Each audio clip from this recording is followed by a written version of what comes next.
Welcome back, everybody, to the 11th episode of the Not Your Everyday MMA podcast. My name's Alex Henry, and I'm with Tori Habrel. And we got a fight night to talk about, Tori, but We do. almost feels like a pay-per-view, like a It legit does. pay-per-view. For sure. I mean, it's stacked from the beginning to the end. It's actually crazy. I was like, I know each fighter and I know each fight on this card, and I'm excited for it. I'm really excited. But some unfortunate news that literally just got announced like 10 minutes ago. Yeah, 10 minutes ago. Derek Brunson is out of the fight against Jack Hermanson. I didn't really check why, but hopefully Jack Hermanson gets an opponent because this is the second time. Last time he was supposed to fight Darren Till at UFC London, and then now this. It's like, oh, poor guy. and yeah, it's kind of unfortunate because I was kind of excited to see some Blonde Brunson action. He's Me like too. all of a wrestler nowadays, and I'm kind of about it, and I just wanted to see what he did, but Yeah, oh well. But before we get to Fight Night, Tori, there's some fights that have been announced. So we're there gonna talk is. about them. At the lightweight division, Drew Dober taking on Bobby Green, December 17th fight night. Tori, I'll throw it over to you. What are your initial thoughts on this fight? That's gonna be a banger. I'm excited. You kind of have two vets in there that have been around for a little bit, and they're always these two are kind of just at the crack. You know what I mean? It's like if you want to like get into the top of the lightweight, like you have to defeat one of them, and like these two are just two hard guys, and they're awesome. They're very entertaining to watch. I mean, I'm really excited for this fight. I like seeing Drew Dober fight. He's always a fun dude to watch, and Bobby Green as well. So I'm excited. Yeah, Drew Dober, Iron Chin. That's what I like to call him. Yep. Yeah. 25 and 11. Bobby Green, 29, 13 and 1. This is going to be a great fight, and it'll be a good clash of styles too. Mm-hmm. Definitely a fight that I wouldn't have expected to see, But it's but a good one. It's a it's a good like great, I wouldn't have thought about it, but it's a really good matchup. yeah, great fight. I do think the UFC is kind of like trigger happy with Drew Dober, and they kind of really want to push him. I still think he has a lot to prove, but if he can win this fight, that's a big step in the right direction for Drew. For sure. Yeah. So yeah, definitely a fight I'm excited for. Looking at UFC 284, still no main event on this card yet, but Yeah. a fight that got announced nonetheless for February 11th. Kai Kara France taking on Alex Perez Tori at the flyweight division. What are your thoughts on this fight? I'm excited. I love Kai. I mean, he's a really fun guy. He's a fun fighter. And this is probably gonna be a title contention bout. Again, whoever wins this is gonna get the winner of Moreno versus Figueiredo if there's not a fifth fight between the two. But I mean either that or Pantoja. But I'm excited. Perez, he's a good fighter, a solid grappler. He has solid stand up too. Got submitted, I believe, was it the first round against Pantoja last fight at UFC 276, I believe, or two no 277. But and Kai looked good against Moreno as well. So this is gonna be a fun fight. It's gonna be a fun one to watch. Yeah, looking back, I can't remember where I had Kai in terms of rounds before he got finished, but I do remember him looking very good. Yeah, Um, yeah, definitely a contender fight, I hope, right? for sure. Yeah, Especially since like I'm not trying to see Moreno Fig like 5. 5,000 Yeah, I don't like want you to see said. that. Um, final fight that's been announced for the UFC 283 January 21st in Rio de Janeiro. Gilbert Burns, he wanted on the card, and he Mhm. wanted Jorge Masvidal, but I would have killed to that fight. George backed out. Before I get into who the opponent is, what are your thoughts on George Masvidal, Tori? I don't really have many thoughts on him. I mean, all automatically, if he were to face Gilbert Burns, I'd have Gilbert Burns winning by a landslide. It would just kind of be an exciting fight, but I don't think Masvidal would even have a shot against Gilbert Burns, to be honest, because Gilbert Burns is still very much up there with title contention. He's still like the best, one of the best in the division. Um, it would have been a prize fight for Burns, but I mean, it's the new opponent. I think is going to be a better fight stylistically for him because I honestly, in my gut, feel that Gilbert Burns would run through Jorge Masvidal. Yeah, I I just like I call him George because he doesn't deserve Jorge. He doesn't deserve me to go out of like I don't know. He really ducks a lot of fights. He talks a lot and then doesn't want to actually fight these dudes. He So it wants that kind of title. bothers me. Yeah, and he doesn't deserve it. Yeah. What has he done? Beat Ben Askren? Yeah. Like, yeah, I And don't know. ABS Yeah. for BMF title. Yeah. So the opponent that got announced was Neil Magny, 27-9. And like you already mentioned, Tori, it is a good matchup. It's a great Uh I matchup. I think Gilbert still probably takes it off Mm-hmm. my initial reaction, especially. I mean, oh my goodness. I want to talk about the most underrated performance in MMA this year. It was Gilbert Burns versus Hamzat. People really forget that Yeah, dude gave Hamzat trouble. a Like, lot of trouble. I watched that fight back and I was like, holy crap. Hmm. Hamza really didn't look as good as we thought he did in Yeah, that fight. So I mean, Gilbert Burns is still like that. I forget what his age is, but I know he's getting up there. But so is Neil Magny. So that even makes yeah. it that much of a better fight. So that's going to wrap it up for the fights that have been announced. Now time to get in to this fight night that feels like a pay-per-view, at least for the people. This is Like more stacked than UFC like 279, in my opinion. 100%. Yeah, 100%. Like you mentioned already, Derek Brunson versus Jack Hermanson has gotten canceled. So we're not going to be talking about that fight, obviously, but hopefully he gets a fight. Hopefully he gets a fight. Yeah, But Tori, I will give it to you for the first fight on the main card. We got Eric Anders taking on Kyle Dawkins. yeah. I mean, it's a middleweight bout. Anders 14-7-0, and Dawkins 11-3-0. Two are kind of similar. I mean, you have Anders. He's a wrestler. He has pretty good striking. He mixes his shots up well. He mixes like boxing and leg kicks. He's very frequent, and he's a hard hitter, a pressure fighter. When he gets you to the ground, he has really good ground and pound.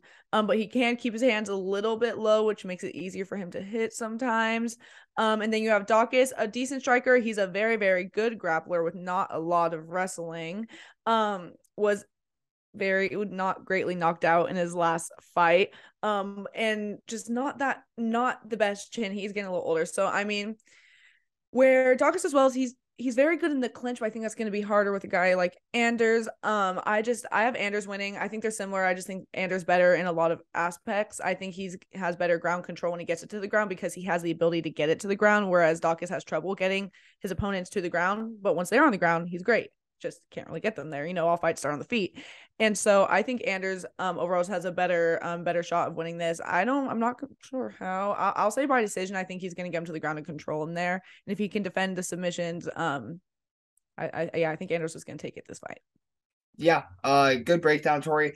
I mean, you touched on a lot of good things. Anders, great wrestler, good striker. He does absorb 4.2 strikes per minute.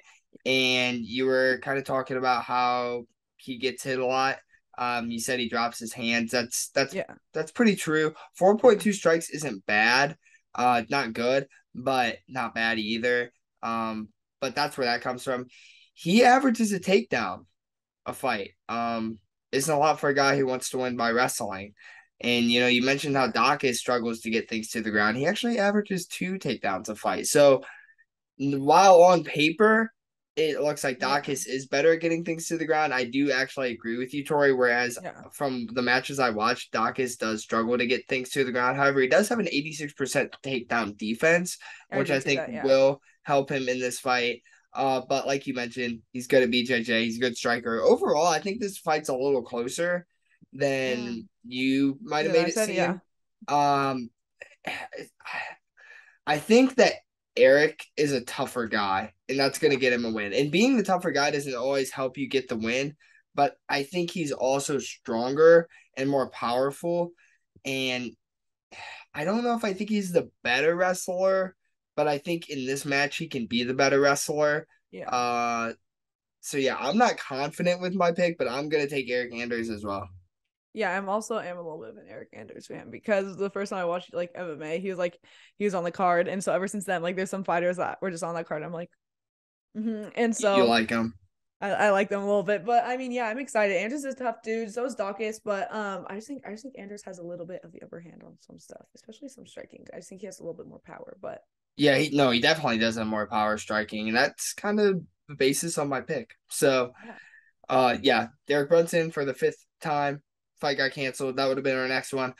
But we're gonna move yeah. on to my boy, Sergey Popovich. I'm just kidding. I was like, no.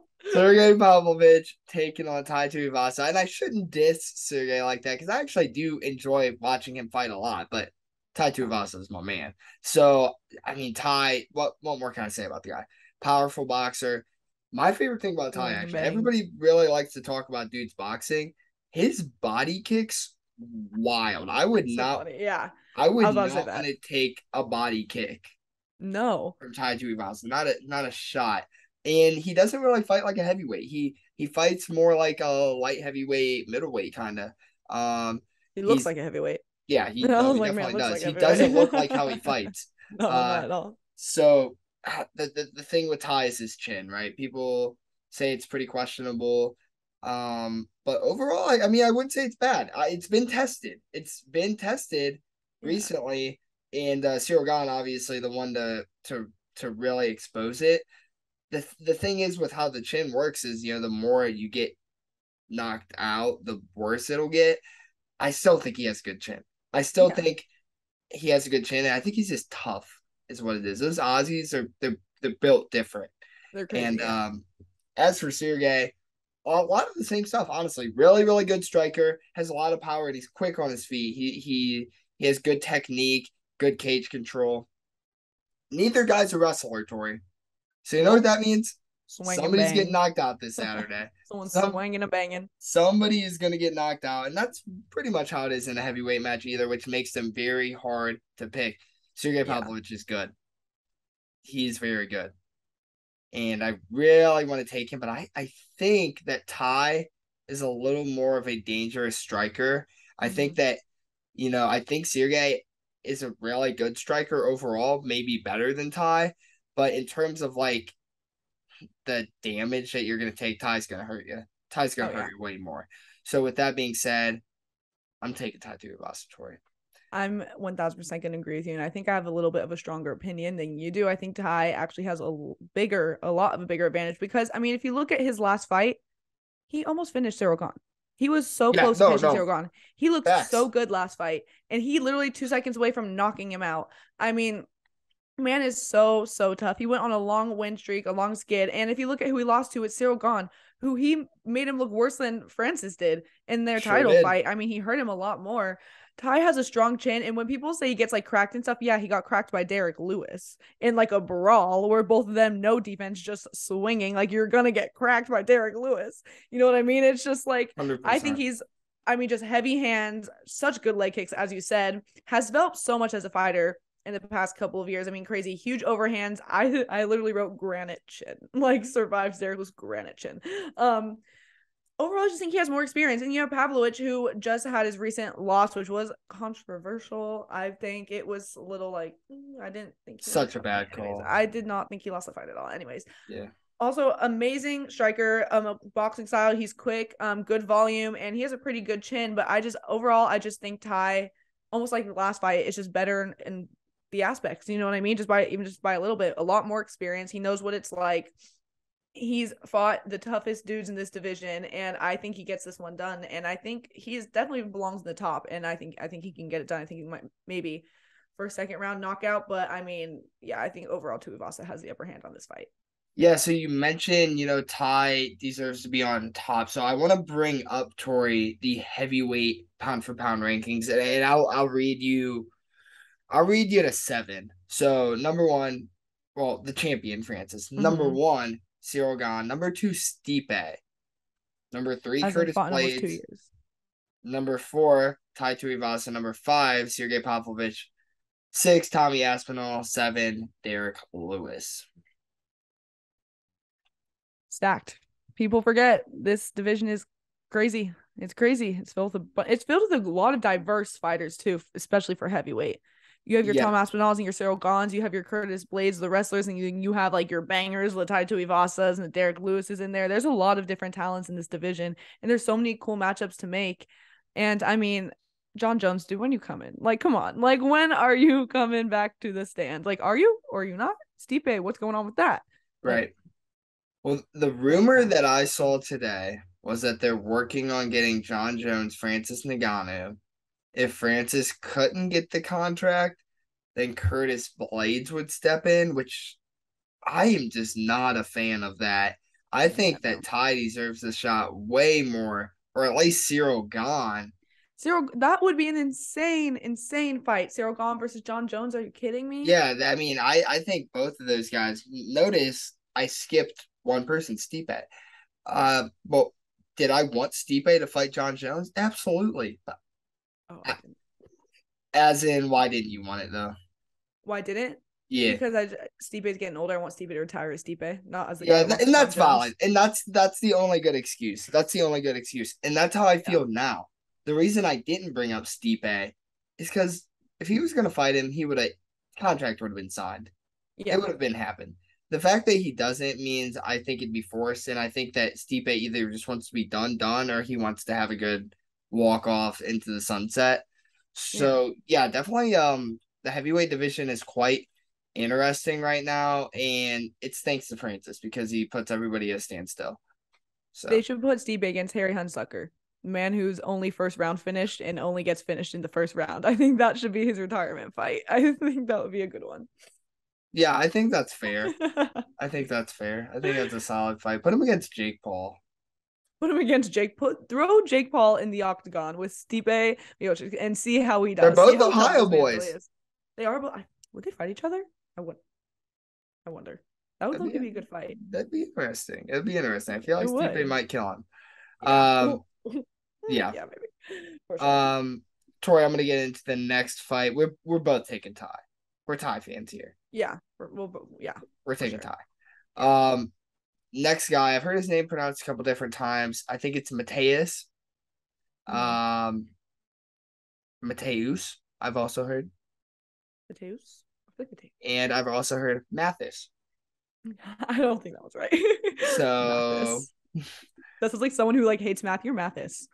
Like, yeah. So I'm gonna go with Mateus. I think that's right.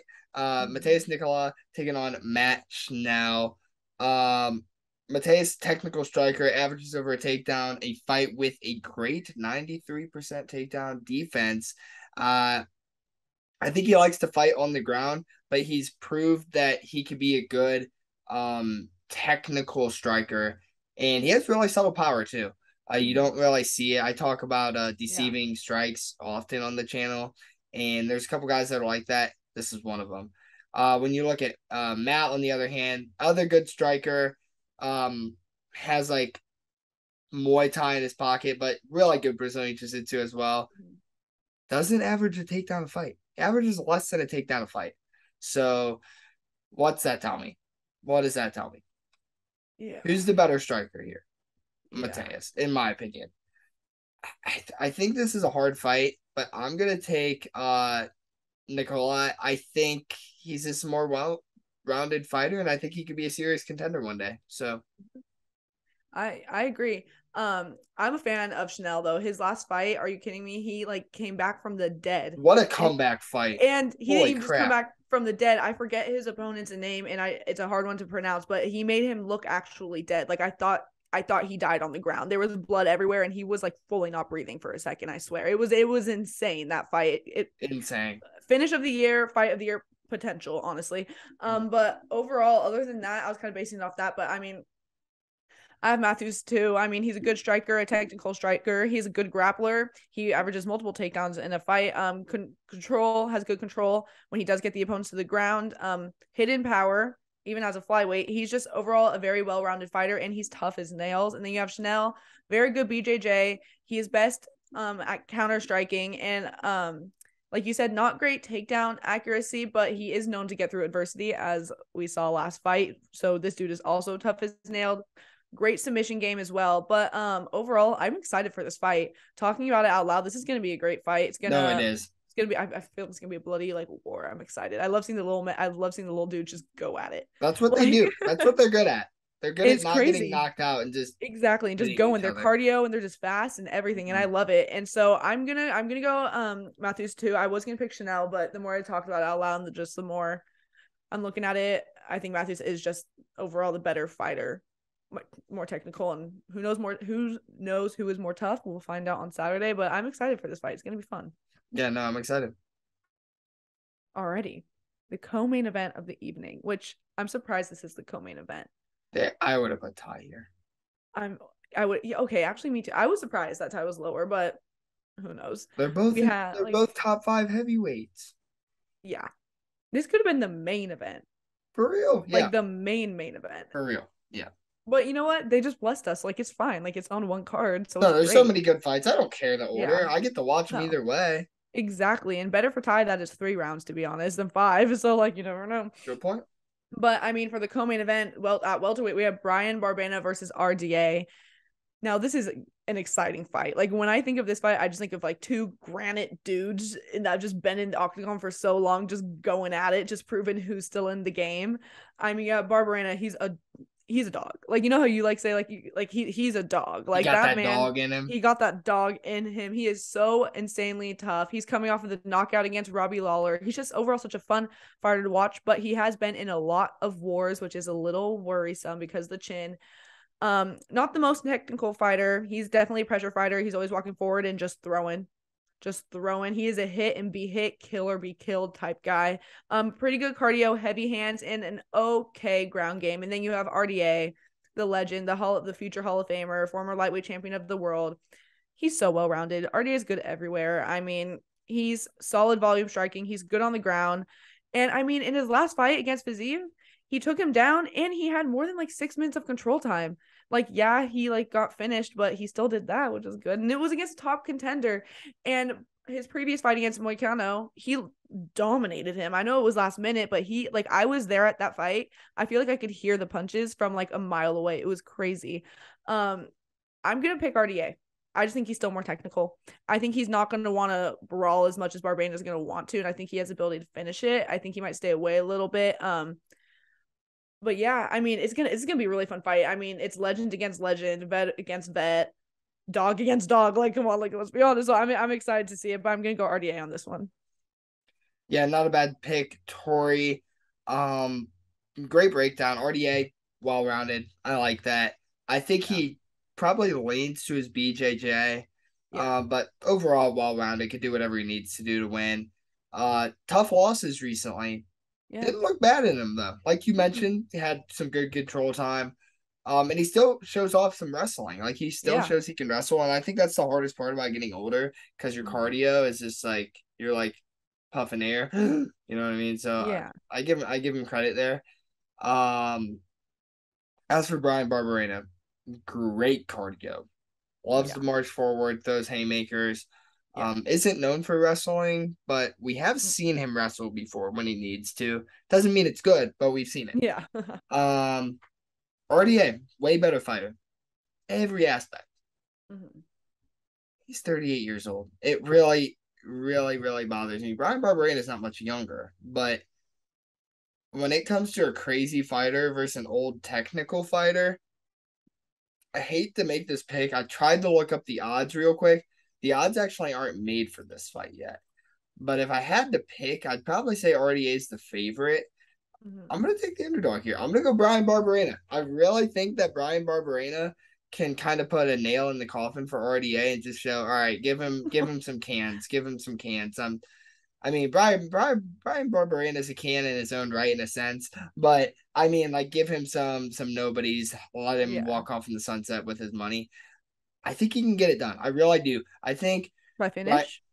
Like, do No, but definitely by decision. I think he gets the win here. Maybe by like a late round knockout, but this is another hard pick for me, Tori. I think RDA is really good. Not going to be surprised if he wins, but I am going to take Brian Barberena here. wow. I mean, I can see, yeah, I can see it.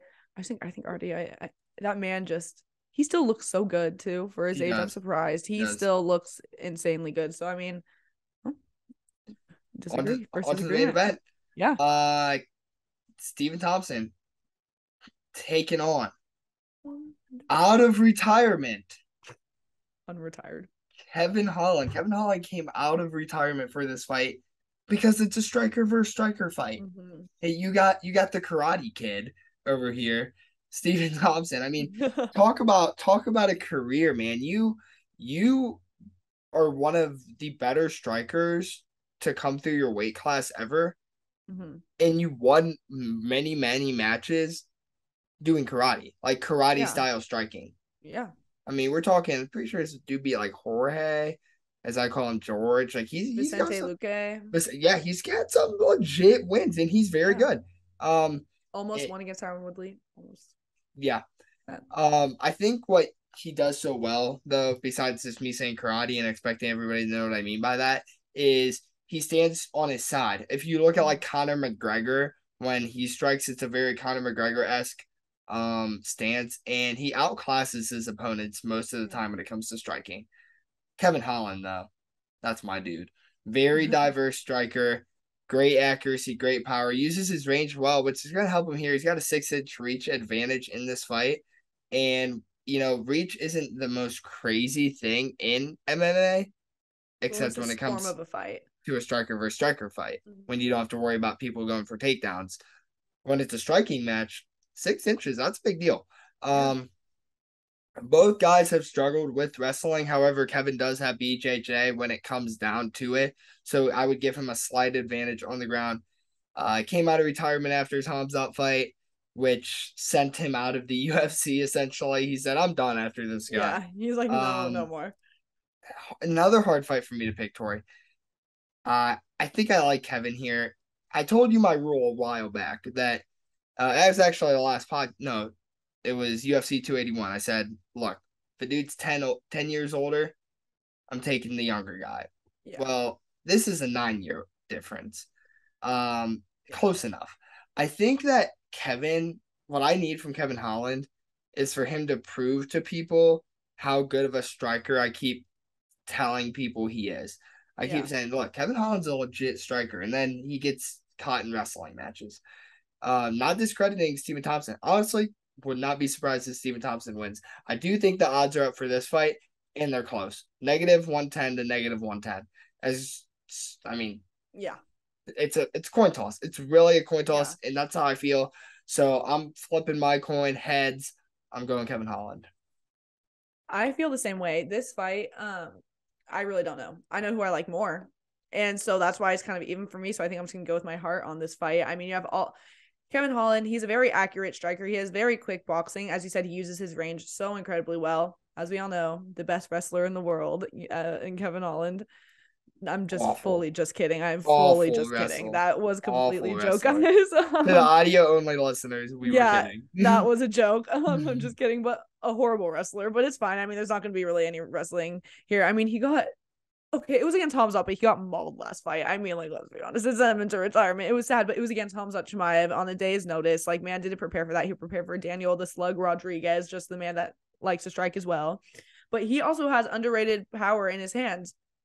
And then you have Fair. Stephen Thompson, the as you said, Karate Kid. I love Stephen Wonderboy Thompson. He He's is awesome. the NMF, nicest blank mother blank. The coolest Yes. guy in the world. I watch his YouTube all the time. He's awesome. He's just always in the sport of MMA. He's a veteran in this game. He has great movement and footwork. He always is bouncing in and out. He does hang his hands a little lower, just because of that style and his leg kicks. Can we talk about his leg kicks? How precise, especially his head kicks, they're insane. Just the way he snatches it up and down, it's crazy. Overall, I think Thompson is the better striker. Um, I don't know who I'm picking in this fight. I'm like trying to decide right now. I know who I want to win, and I know who I would love to see win, and that is my boy Wonder Boy. So But I your think heart's telling you Wonder Boy, but my head doesn't even my head's blank. but Like your my head is head like doesn't know. gray. Your My head's head like, has no idea. And gotcha. so that's why I think I'm just gonna go with Wonder Boy because I mean, yeah, he's on a 2-fight skid, but I mean it's against Gilbert Burns and he got held down and controlled for that whole fight and he landed good on the feet. And then against Bilal Muhammad, he gets taken down and controlled the whole fight. It's just unfortunate circumstances. And so I mean, I think I'm gonna go with Stephen Thompson on this one. I think I am by decision. I don't think he's going to dominate him. I wouldn't be surprised, as you said, if Holland does win, because he definitely has the ability to win and he does have that ground game on top of him. But I'm going to go with Thompson. I just, yeah. No, yep, not a bad pick, not a bad pick. We disagree here a little bit on the On the last last couple two. fights. Yeah. He says that though. Yeah, no, very excited for this card, Tori. Gonna be a lot of good fights, and some of them will matter, some of them don't, and that's I like fights that don't matter over fights that Yeah. do because A I can lot just of watch these, them yeah. and enjoy them. A lot of these I feel like kind of have a purpose. Kevin versus Steven, it's like who's still in it. Co-main kind of title That's contention. that's title. Well, I would say the Mateus Matt fight really matters. Ty Sergey really Yeah. matters. Even the Dawkins fight really matters. But as for RDA, Brian Barberena, it's which It's old yeah, guy's who's in still it? in Yeah. it. And Kevin Holland, Yeah. Stephen Thompson's just like, well, one Yeah. of us are going to be done eventually. Let's just Yeah. fight each other. Yeah. Oh, I didn't mean to say co-main for title. I was talking about the flyweights, but yeah, I forgot Yeah. about RDA and Barbana, but yeah. So yeah, I like a good mix on fight night. Very excited. Tori, let's get into our top five. And we're on episode 12. Is this 12? 11? We're on 11. episode 11. The fans deserve to know who our favorite fighters in the UFC are by our 10th, 11th, 12th, 13th episode. So, Yeah. Tori, I want you to give your top five current in the UFC, current favorite UFC fighters. I'm sure this is gonna come to no surprise to anyone because all these people have probably heard about me say these names multiple times. Number one, Dustin Poirier, no brainer. Oh, I went from number one. Oops, looks like I'm going from 1 to 5. Number one, Dustin Poirier, favorite of all time, the best, the diamond, love him to death. 2, Charles Oliveira. We all knew this.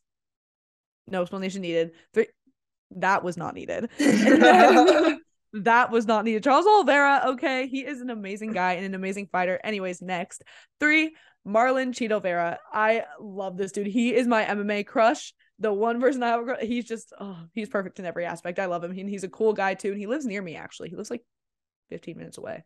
I think he has the best fashion. He has the coolest style. The It's great, coolest, great cool style. Yeah. 4, we have Mr. Lego Brandon Moreno. I love Moreno. And then number 5 is Zhang Wei He Li. Zhang Wei Li. Zhang Wei. In case people don't get the joke and think I'm being weird, but right. No, I probably could have predicted that list pretty closely. I think. Yeah. I could have. We'll see what you think. So I got Israel number 1, Izzy. Everybody kind of knew that. Number 2, Sugar Show, Sean O'Malley. Love me some Sean O'Malley. Number 3, I got Dustin the Diamond. Before I knew who Israel and Sean was, Dustin was my favorite coming in as a UFC fan. That's who I watched win, beating Connor, and I was like, all right, this is my dude. Number 4, Tai Tuivasa. He's fighting on this card, and I love him. He's one of my favorites. Number 5, Alexander Volkanovski. Gotta have the Volk guy. Oh, I forgot about Volk. Oh, Narts. Is Volk in your top 5? You gotta switch somebody out? I think I'm kicking Moreno out for Volk for a little bit. Mr. Down Under. I love Volk. I love me some Volk. I love cooking with Volk. I love cooking with Volk. He's my favorite. Cooking with Volk. You reminded me. He's awesome. No, sorry, I'll cut you off. That was my bad, but I forgot. No, that's good. That's my top 5 though. So now you guys know who our favorite fighters are, so you can tell when we're being biased. But yeah. Audio only listeners, thanks for downloads. We're almost at 200 total downloads, which is pretty cool. So we appreciate you on Spotify, Apple Podcasts. And as for our YouTube channel, Not Your Everyday MMA, we hit 300 today. The goal is 500 by the end of the year. So help us hit 500 if you're new. We're a very young channel. So you want to subscribe, so when we're big, you can be like, I was in the top 500. Yeah, you can be like, I was the first one, like one of the first ones there. Yeah, you don't want to like not be. You don't want to miss out. You know what I mean, Tori? Tori, should we tell him? Should we tell him the news? The news? Do we tell him the news? Sure. So we can direct people to our YouTube. Yeah. Watch. So this Friday, Tori and I will be at the PFL National Championship at Madison Square Garden. PFL World Championship. World Championship. This is not our sponsored video, so we're okay. They won't watch this. World Championship. We're gonna be there. At Madison Square Garden, New York, baby. Let's go. Watching the fights. So definitely check out our preview video. It most likely won't be up yet, but will be coming up soon. So this video will probably beat it. But yeah, so we're probably going to make a little vlog action too. Yeah. Goal is to make a little vlog. We're gonna meet. You're gonna see us two in person. Tori and I haven't met. We're gonna actually make We a haven't. solid thumbnail for this Yeah. video now, or for our channel. So yeah, definitely some big things, and we gotta give a big thank you to you guys because we wouldn't Thank really you be guys. here doing things like that without the Exactly. people who support us. So very, very important for the world championship at BFL. Which by the way is awesome. We're about to Yeah. record that video. I'm looking forward to it. So that's going to do it for episode 11 of the Not Your Everyday MMA podcast. As always, my name's Alex Henry, and I was with. Tori Haverhill. Thanks, guys. Yep, we're signing out.